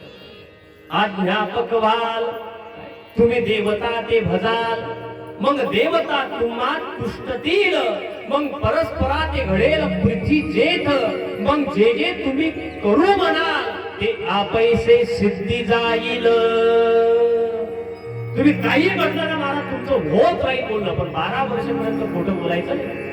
पण आपण तर कथेच्या बाहेर गेलो, गाव कुठे आहे, बस आलोच घरीच आहे, मग नांदऱ्यापर्यंत पोहोचून राहिलो, बस बस आलोच. खोटं बोलायचं साधन पावलं पावली मोबाईल. महाराज खोटं न बोलणे हे वाचिक तप आहे. पुढे कायिक वाचिक मानसिक मनानेही पापे होतात. काही तुम्ही पाप करत नाही पण मनानेही काही पाप होतात, याला मानसिक पाप म्हणतात. मनाने काही पाप होतात. पण कबीरदासजी महाराज म्हणतात मन गया तो जाने दे, मत जाने दे शरीर. मन गेलं जाऊ दे गड्या. एखाद्या दिवशी तुम्हाला नको ते खाण्याची इच्छा झाली, पण लोक काय म्हणतील, मन गेलं तुमचं त्याच्यामुळे पाप झालं. पण कबीरजी महाराज म्हणतात जाऊ द्या मन गेलं तर तुमचं, पण शरीराला नका जाऊ दे गड्या. हे तप आहे, कायिक वाचिक मानसिक. आणि हे तप जर तुमच्या जीवनामध्ये घडलं तर देव तुम्हाला प्राप्त होतात. ब्रह्मदेवाला आकाशवाणीने सांगितलं तपश्चर्या करा. आणि नारद मुनींना ब्रह्मदेव म्हणतात हे नारदा, त्यावेळेस मी 12 वर्षपर्यंत तपश्चर्या केली आणि माझी तपश्चर्या फळाला आली. विष्णू भगवान परमात्म्याचं मला दर्शन झालं. भगवान परमात्मा माझ्या समोर, ते चतुर्भुज असणारे भगवान परमात्मा, ज्यांच्या गळ्यामध्ये वनमाला, भगवंताला पाहलं, फार सुंदर स्वरूप, मला आनंद वाटला रे नारदा. आणि त्या भगवान परमात्म्याने मग मला वत्सा म्हणून हाक मारली, पण मला मात्र वत्सा म्हणण्याचा राग आला. बघा, ब्रह्मदेव हे रजोगुणापासून उत्पन्न झाले, म्हणून विष्णू भगवंतांनी त्यांना वत्स हाक मारली म्हणून राग आला. आणि ब्रह्मदेवाचं आणि विष्णू भगवंताचं युद्ध झालं. ते युद्ध थांबवण्यासाठी भगवान विष्णू ज्योतिर्मय लिंग रूपाने प्रगट झाले होते. ही कथा आपण पाहिली. पुढे श्रीहरी आणि ब्रह्मदेवांच्या इच्छेनुसार भगवान शिवजी रुद्र रूपाने प्रगट झाले. ती कथा येते. पुढे शिवपूजनाचा विधी या ठिकाणी सांगितला गेला. शिवपूजन कसं केलं पाहिजे आणि श्रीहरीकडून सर्व देवांना शिवपूजनच करावं, ही कथा या ठिकाणी सांगितली गेली. कारण भगवान शिवजी हे आदी कारण आहे, म्हणून या जगामध्ये आपण महादेवांची पूजन करावं असं स्वतः श्री हरी भगवान इतर देवांना सांगतात. आता ब्रह्मदेव नारदांना कोणत्या कोणत्या फुलांनी भगवान महादेवांचं पूजन केलं असता मनुष्याला काय फायदा होतो त्याचं वर्णन सांगतात. ऐका, आता गोड वर्णन आहे. ज्यांना धनाची प्राप्ती आहे, प्राप्ती व्हावी असं वाटतं, त्यांनी काय व्हावं महादेवांना? त्यांनी कमल व्हावं, कमल, बिल्वपत्र आणि शतपत्र व्हावं. पुढे शंख पुष्पे वाहूनही महादेवाचं पूजन करा. पुढे ऐका, आता 1,00,000 फुले तुम्ही जर महादेवांना वाहली तर धन संपत्तीसह सर्व अभिष्टे फले माणसाला प्राप्त होतात. आता कारागृहातून सुटण्यासाठी, म्हणजे एखाद्याचा कारागृहात गेला असेल एखादा सोयरा, तर तुरुंगातून सुटण्यासाठी त्याने काय करावं? तुरुंगातून सुटण्यासाठी त्यांनी 1,00,000 कमळाच्या फुलांनी भगवान महादेवांचं पूजन करावं, त्याची सुटका होते. पुढे ऐका, एखादी व्याधी झाली असेल तर त्या व्याधीच्या निवारणार्थ 50,000 कमळाची फुले. मुलगी व्हावी असं वाटत असेल तर कन्येच्या प्राप्तीसाठी 25,000 कमळाची फुले. विद्या प्राप्तीसाठी 12,000 कमळाची फुले. बायकोला असं वाटते माझ्या नवऱ्याने 4 व्हीलर गाडी घेतली पाहिजे, सांगू का उपाय? हो म्हणावा एकदा. मग वाहनाधिक प्राप्तीसाठी 1,000 कमळाची फुले. ऐका, सर्व कार्यामध्ये यश मिळवण्यासाठी 10,00,000 कमळाची फुले महादेवांना अर्पण करावी. आता ऐका, तुम्ही जर मृत्युंजय मंत्राचा 5,00,000 जप पूर्ण केला तर महादेव तुम्हाला प्रत्यक्ष दर्शन देतात. बोलो उमापती महादेव की जय. किती दिवस झाले तुम्ही महादेवाच्या मंदिरामध्ये येतात? आजपासून असं ठरवा, दररोज 11 वेळेला महामृत्युंजय मंत्राचा जप करा. कदाचित मरता मरता जर 5 लाख जर तुमचे झाले तर तुम्ही कोणी नसताना महादेव तुमच्या समोर बघता प्रसन्न झालो. कोण जाणे कोण घडे उपासना होता पंडित शहाणा. म्हणजे तुकोबाराय म्हणतात, या जगामध्ये कोणाची उपासना कधी फलद्रूप होईल काय सांगता येते. 5 लाख महामृत्युंजय मंत्राचा जप पूर्ण झाला, महादेव दर्शन देता. ऐका आता,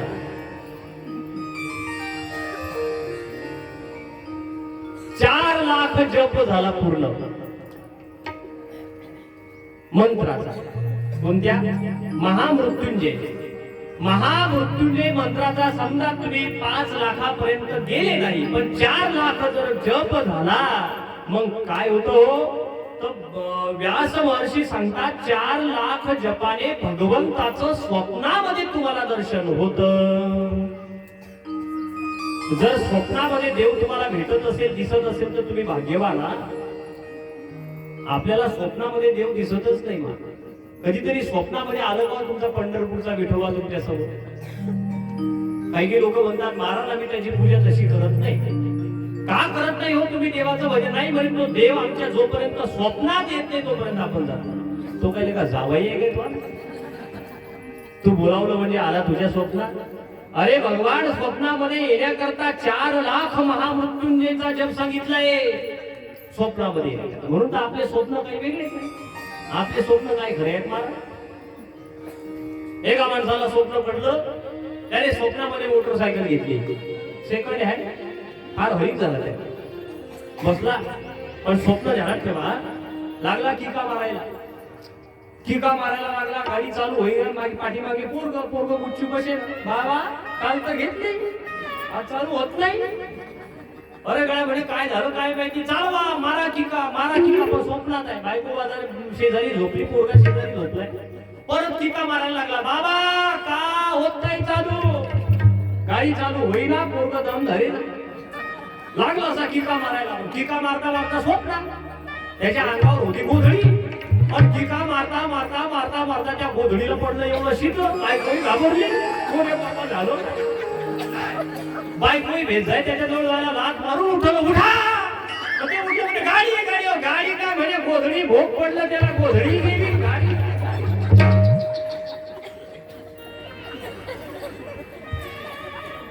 स्वप्न आपले. एक माणूस असा कीर्तनकार महाराजच्या जवळ, आणि तो होता कंडक्टर. पण काही लोकांना फार वाईट सवय, ते पहिले त्याच्या महाराजच्या पुढे फार अधिकार. आता तो कंडक्टर नेमका कीर्तनाला आला, आणि कीर्तनाला आल्यानंतर तो महाराजच्या समोर 15-20 मिनिटं त्याने कीर्तन ऐकलं. लागली त्याची झोप, आणि झोप लागल्यानंतर त्याला पडलं स्वप्न. त्याला वाटलं आपण फाडून झालो टिकतो. त्याने धरलो ना कीर्तनकाराचं धोतर, ए तिकीट तिकीट तिकीट.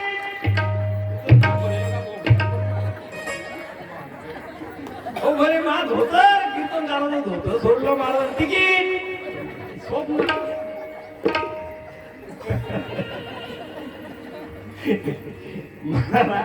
आणि स्वप्नामध्ये देव येत असेल असं जर कोणी म्हणत असेल ना, तर त्याला हे सांगाला. आणि खरोखर सांगतो तुम्हाला, एखाद्या वेळेस माणसाला जर स्वप्नामध्ये देव आला तर समजून चालायची आपली आराधना ठीक चालू आहे. हा किंवा नाही तो माणसं, देव स्वप्नामध्ये येतच नाही असं नाही का, येतो. देव जर स्वप्नामध्ये येत असाल तर तुम्ही महाभाग्यवान आहात. ज्ञानोबाराय नाथ बाबांच्या स्वप्नामध्ये गेले, आणि स्वप्नामध्ये जाऊन काय सांगितलं, हे नाथा अजान वृक्षाची मुडी कंठाशी लागली, येऊन अलंकापुरी काढबेगी. हे नाथ बाबांना स्वप्न. नामदेव महाराजांच्या स्वप्नामध्ये देव गेले, काय सांगितलं, नामदेव गेले स्वप्ना माझी जागे, सवे पांडुरंग येऊनिया, सांगितले काम करावे कवित्व, स्वप्न. म्हणून स्वप्नामध्ये महादेवाचं दर्शन. पुढे भगवान शिवजींना 1,00,000 दर्भ म्हणजे हराळ वाहण्याने पूजकाला मोक्ष मिळतो. 1,00,000 दुर्वा वाहण्याने आयुष्य वाढते. महादेवांना दुर्वाही आवडतात. धोत्र्याची 1,00,000 फुले जर तुम्ही वाहली तर पुत्राची प्राप्ती होते. शिवपूजनामध्ये लाल देठाचं धोत्र्याचं जे फुल आहे ना ते महादेवांना अत्यंत आवडते, शुभदायक आहे. पुढे 1,00,000 रुई पांढरी फुले, आगाडा श्वेत कमळे वाढण्यानेही माणसाला अनंत प्राप्ती होते. 1,00,000 जास्वंदाची पांढरी फुले वाहण्याने शत्रूचा नाश होतो. जास्वंदाची पांढरी फुले. पुढे मोगरा आणि पांढरी जाई अर्पण केल्याने शुभ लक्षणी पत्नी लाभते. आपल्या काही कामाचं नाही आता.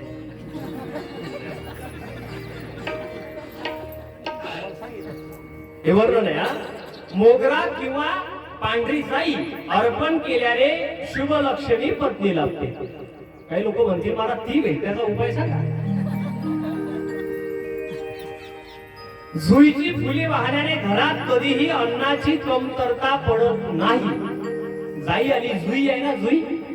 जुईची फुले महादेवांना वाहली की अन्नाची कमतरता कधी घरामध्ये पडत नाही. कण्हेरीच्या फुलांनी पूजन केल्याने माणसाला चांगली चांगली वस्त्र मिळतात. पुढे महादेवांना तांदूळ वाहण्याने लक्ष्मीची वृद्धी होते. तांदूळ हे अखंड असले पाहिजे आज शिवपूजनामध्ये. ते कधीही कतरेल कातरेल कंट्रोलचे. महादेवांच्या पूजनामध्ये तांदूळ कसे असावे? अखंड. खंडित असलेले तांदूळ महादेवांना स्वीकारण्याजोगे नसतात. म्हणून खंडित तांदूळ वाहू नये, भक्तिभावाने अर्पण करावे. 1,00,000 तिळांनी भगवान महादेवांची पूजा करावी. तिळाचा अभिषेक, ते राशीच आहे. तिळ ही महादेवांना आवडतात. अशी भगवान शिवजींची भावभक्तीने यथाविधी पूजा करावी.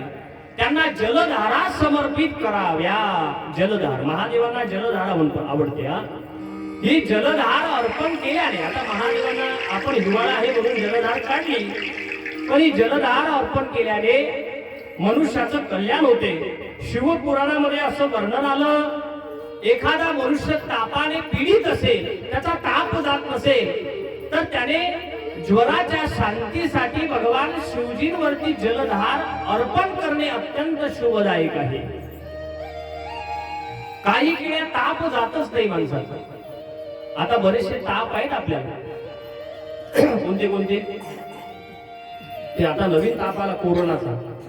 मलेरिया, डेंग्यू, टायफॉइड, हिवताप, अनेक ताप आहेत. नाही जमलं ते एक ताप तर सगळेही आहे, संताप. ताप घालवण्याकरता माणसाने भगवान महादेवांना जलधारा अर्पण करावी. आता ही जलधारा, मला ते तुम्हाला माहिती आहे. या जलधारा भगवान महादेवांच्या 5 मुली जलधारा. जया, काय नाव आहे? जला, जया. पुढे देव, विषहरा, सामलीबाई आणि दोतली, अशा 5 तिथे. भजन आहे. मला ते आठवत नाही फुलवरा संदर्भात. आता ते येथून उतरल्यानंतर येण्याचा आठवेल. त्या फुलवराची माहिती काय? जया, देव, जया मध्यभागी, पुढे देव जी आहे ती खाली, परत दोतरी खाली, मध्यभागी सामलीवाली, त्याच्यावरती विषहरा. हे तुम्हाला माहितीच आहे. असं भगवान महादेवांना विविध प्रकारचे पूजा उपचार केल्याने काय प्राप्ती होते याचं वर्णन त्या ठिकाणी कोणी कोणाला सांगितली? ही माहिती ब्रह्मदेवांनी नारदांना सांगितली. ही सगळी माहिती त्या ठिकाणी ऐकली. सगळ्यांना अत्यंत आनंद झाला. सगळे ऋषीमुनी आनंदित झाले. यानंतर नारद मुनी ब्रह्मदेवांना, तुम्ही पुढे शिवजींच्या आज्ञेनुसार या सृष्टीची उत्पत्ती कशी केली, या सृष्टीला कसं निर्माण केलं ती कथा विचारतात. म्हणून सृष्टीच्या विस्ताराची कथा या ठिकाणी सांगायला लागली. ब्रह्मदेव नारदांना म्हणतात, हे नारद, भगवान शिवजींच्या आज्ञेनुसार मी हरिहरांचं स्मरण केलं आणि पूर्वीच निर्माण झालेल्या त्या जलाशयातील ओंजळभर पाणी असं उडवलं, त्याचं एका अंड्यात रूपांतर झालं. ते अंड 24 तत्वांचं एकत्रित समारूप होते. ते अंड जड होतं, त्याला चेतन नव्हतं, चेतना नव्हती. म्हणून श्रीहरींनी पुढे माझ्या विनंतीला मान देऊन त्या अंड्यामध्ये प्रवेश केला, त्याला चेतन बनवलं. आणि अशा प्रकारे पाताळापासून सत्यलोकापर्यंत विस्तीर्ण अशा त्या अंड्यामध्ये श्रीहरी विराजमान झाले. म्हणून त्यांना वैराज पुरुष म्हटल्या गेलं. वैराज नारायण भगवान की. पुढे ब्रह्मदेवानी अनासक्त भावाने या सृष्टीचं चिंतन केलं. सृष्टीचा विस्तार होऊ लागला. बघा, ब्रह्मदेवाने प्रथम जीवजंतू निर्माण केले, भूचर खेचर जलचर निर्माण झाले. हे पाहून ब्रह्मदेवांना समाधान वाटलं नाही.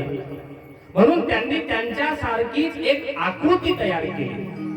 रजोगुणापासून त्यांनी एक सर्ग तयार केला आणि या सर्गामध्ये तुमचा आमचा समावेश आहे. मनुष्य तयार झाला. म्हणून सृष्टी रचनेच्या वेळी ब्रह्मदेवानी अत्यंत आदराने आपल्याला तयार केलं. ब्रह्मदेवाने ज्यावेळेस सर्व सृष्टी तयार केली, या सृष्टीला पाहून त्यांना आश्चर्य समाधान वाटलं नाही. नाथ बाबा म्हणतात, ऐसे देखोनी सृष्टी ते सुखद वाटे देवा ते, मग मनुष्याते आदरे बहुते निर्मिले. म्हणून सर्व जीवांपेक्षा, सर्व देहापेक्षा मनुष्याचे विशेष आहेत. मला तुम्ही पहा, मला सांगा, हात कोणत्या कोणत्या देहाला आहे? किती देह आहे? तुम्ही काल कीर्तन ऐकलं, 84 खानी, 84 लक्ष योनी, 30 गुणी, वनचर जलचर भूचर, या सर्व जीवांचा विचार केला तर मला सांगा, या जीवांमध्ये हात कोणाला आहे? तुम्ही झोपले नाही ना? तुम्ही जागी आहात? हात कोणाला आहेत? फक्त आणि फक्त माणसाला. काय देवाने तयार केले हो, हात कोणालाच नाही ना, फक्त हात आहेत आपल्याला. हे माकड आहे ना, माकड, हे माकड आपल्या पुढच्या पायाचा उपयोग हातासारखा करते. म्हणून डार्विन महाशय त्यांना आपलं पूर्वज म्हणते की काय देव जाय, पण माकडालाही हात नाही. हत्ती आहे ना, हत्ती आपल्या सोनेचा उपयोग हातासारखा करते, म्हणून त्याला नावच पडलं मला हत्ती. ते हातासारखा उपयोग करते ना सोनेचा, म्हणून हत्ती. पण हात मात्र माणसाला आहे. दिले इंद्रिये हात पाय कान, दिले इंद्रिये हात पाय कान, दिले इंद्रिये हात पाय कान, दिले इंद्रिये हात पाय कान. थोडे मुख बोलाया वचन, थोडे मुख बोलाया वचन,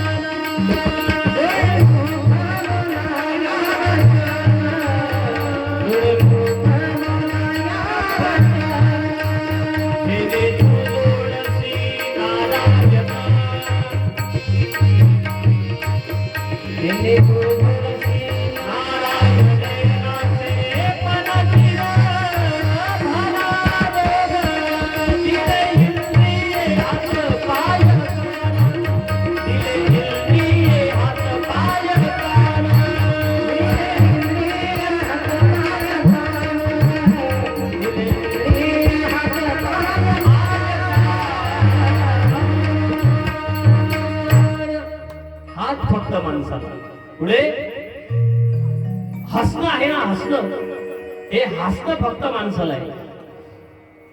मला असं वाटतंय, तुम्ही इतर देहाचा विचार जर केला तर इतर जीव तुम्हाला रडताना दिसतात.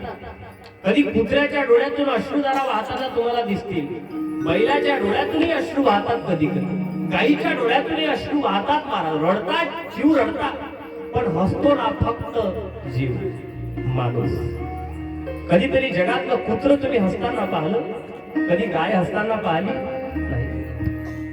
म्हणता छत्रपती शिवाजी महाराज ज्यावेळेस निज आम्हाला या इहलोकाची यात्रा संपवून गेले ना महाराज, त्यावेळेस छत्रपती शिवाजी महाराजांचा कुत्राही रडत होता. म्हणून हसू शकतो गड्या तो केवळ माणूस, हसतो माणूस. म्हणून ऐका, हसलं पाहिजे का, हसलं पाहिजे.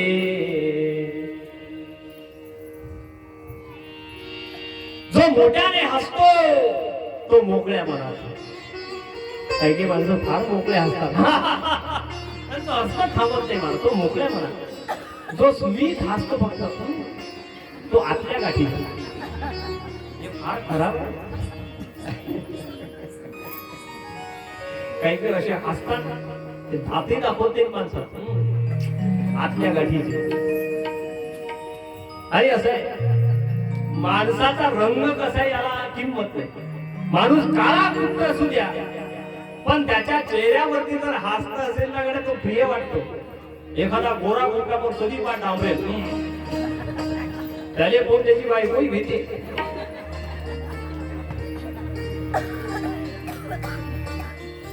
काही लोक फार दलित कधी त्याच्याकडे पाहिले की आपल्याला जीव घेते, बाबा याच्या नादीला लागले ना.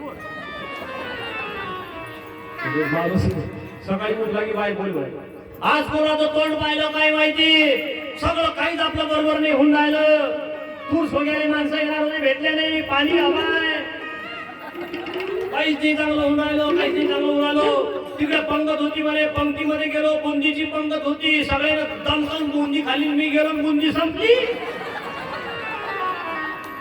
कोणाचं तोंड पाहिलं, कोणाचं तोंड पाहिलं. बायको म्हणे तरी म्हणले तुम्हाला उठल्या उठल्या आरसा पाहू नका.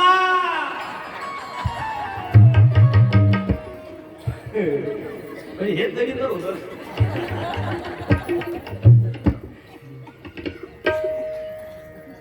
हसलं पाहिजे. मोठ्याने हसतो तो मोकळ्या मनात. जो बारीक हसतो तो आतल्या गाठीचा. हसलं पाहिजे, हसलं पाहिजे. आणि शिवाय असं आहे, हसण्याला काय पैसा लागतो मला सांगा. माणूस डांबेल चांगला दिसतो का हसता? एखादा माणूस जर चांगला असेल तर भाऊ त्याच्याकडे जावं वाटतं, पण काही काही माणसं कधी पा माणूस म्हणजे बाप्पा त्याच्याकडे जाऊ नको, जाऊशील जाऊनच जाऊ नका. म्हणून हसलं पाहिजे. तुम्ही पहा ना, आता तुम्ही भगवंताकडे पहा, पाहिला ना फोटो, देवाच्या फोटोकडे. आता होटाकडे लक्ष द्या. भगवंताच्या होटावर कसं आहे, चारू हासम. काय देवाची मूर्ती हसते हो. पहा ना तुम्ही, देवाला पाहिलं की प्रसन्न वाटते माणसाला. का प्रसन्न वाटते? त्याचं कारण देवाच्या प्रत्येक मूर्तीच्या ओठावरती स्मित हास्य आहे गड्या. म्हणजे आद्यगुरु शंकराचार्य म्हणतात, गवा वृंदकानंदम चारू हासम. म्हणजे भगवंताच्या चेहऱ्यावरती गोड हास्य आहे. पुढे उभा आहे ना, उभा तो केवळ माणूस आहे. उभा कोण आहे तुम्ही पहा ना. बैल कसा आहे, आडवे. पुत्र कसा आहे, आडवे. म्हैस आडवे, सगळे आडवे, सगळे जीव आडवे आहेत महाराज जगात. झाड उभा आहे पण अचल आहे. भगवान परमात्म्याने मनुष्याला उभंही केलं आणि चलही केलं. मनुष्याला असं, भगवंताला असं वाटलं याला पुढे चालून उभं राहायचं. कशामध्ये? निवडणुकीमध्ये. म्हणून याला असाच उभा करून ठेवा. उभा या शब्दाचा अर्थ होतोय तत्पर. महाराज काय गोड वर्णन करतात हो. दत्त माझा दीनानाथ भक्ताला घी उभा सतत. सतत उभा म्हणजे तत्पर. आता मला सांगा, तुम्ही बसले, आता बसलेल्या पैकी समजा तुम्ही कीर्तन ऐकायला बसले, जे टाळकरी आहे. आता समजा असं होऊ नये, पण समजा काहीतरी झालं तर टाळकरी पहिले पैतील की तुम्ही?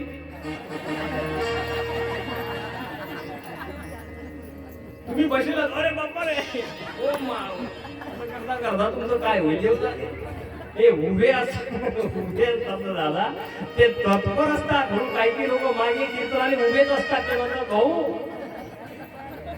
काही सांगता येत नाही. उभा या शब्दाचा अर्थ होतोय तत्पर. भगवान परमात्मा का उभे आहे? अरे भक्तांचं कल्याण करण्यासाठी ते सतत उभे आहे. पुढे बोलणं हे माणसाचं वैशिष्ट्य आहे. इतर जीव बोलत नाही. कोणी बोलतो काय आपल्याशिवाय? बरं झालं आपल्याशिवाय कोणी बोललं नाही, काय तर तुम्ही दररोज भांडत होते त्याच्याशी. पाखरं बोलत नाही म्हणून बरं येतं तुम्ही चिडीला माया झाली घेऊन तू का पोपट बोलतो ना पोपट बोलतो, पण त्याला काय बोलावं त्याची अक्कल नसते. एक माणूस पोपट घ्यायला बाजारात गेला. हा तुमचा पोपट बोलतो, मग अरे पोपट तू बोलतो. त्या पोपट्याने उत्तर दिलं, यात काय संशय. अरे वा, अहो हा तर बोलतो. अरे पोपटा तू बोलतोस, यात काय संशय. अहो केवढ्याला माणसाने पाले बिन डोक्याचा आहे. बरे 2000 रुपयाला. 2000चा. अरे तुझी किंमत 2000. तो पोपट म्हटला, यात काय संशय. तो म्हणे 3000 द्या, पण आपल्याला द्या. त्याला घरी आणला.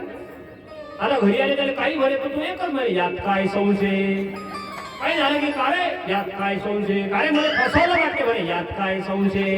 अरे मी मूर्खा म्हणे, यात काय संशय.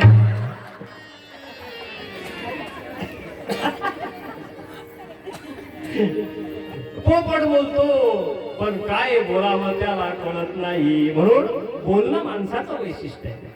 पुढे ज्ञान, हे ज्ञान आहे ना फक्त माणसाला आहे. ईश्वराला जाणण्याचं जे ज्ञान आहे ना ते केवळ आणि केवळ माणसाला आहे. याची देही घडे देवाचे पूजन. याची देही घडे देवाचे पूजन. याची देही घडे देवाचे पूजन.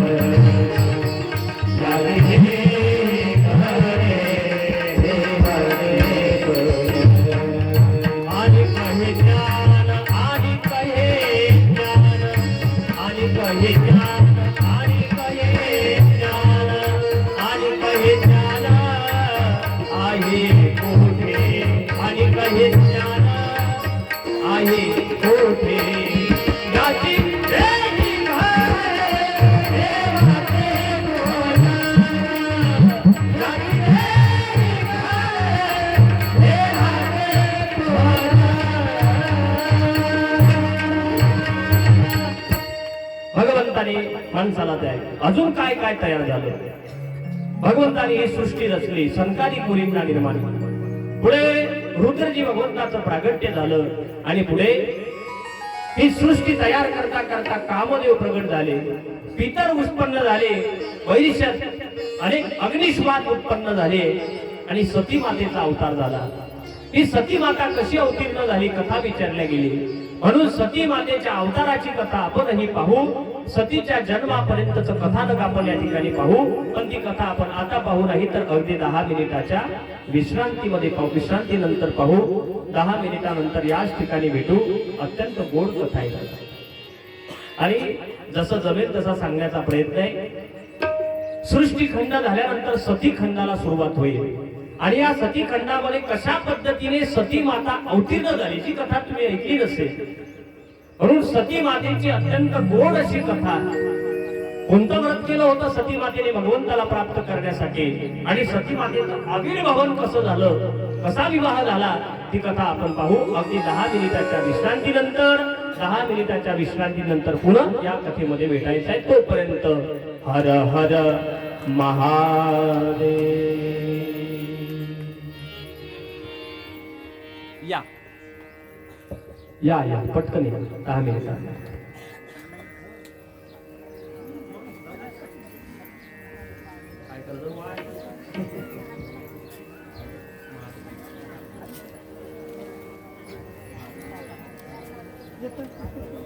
पाय नको.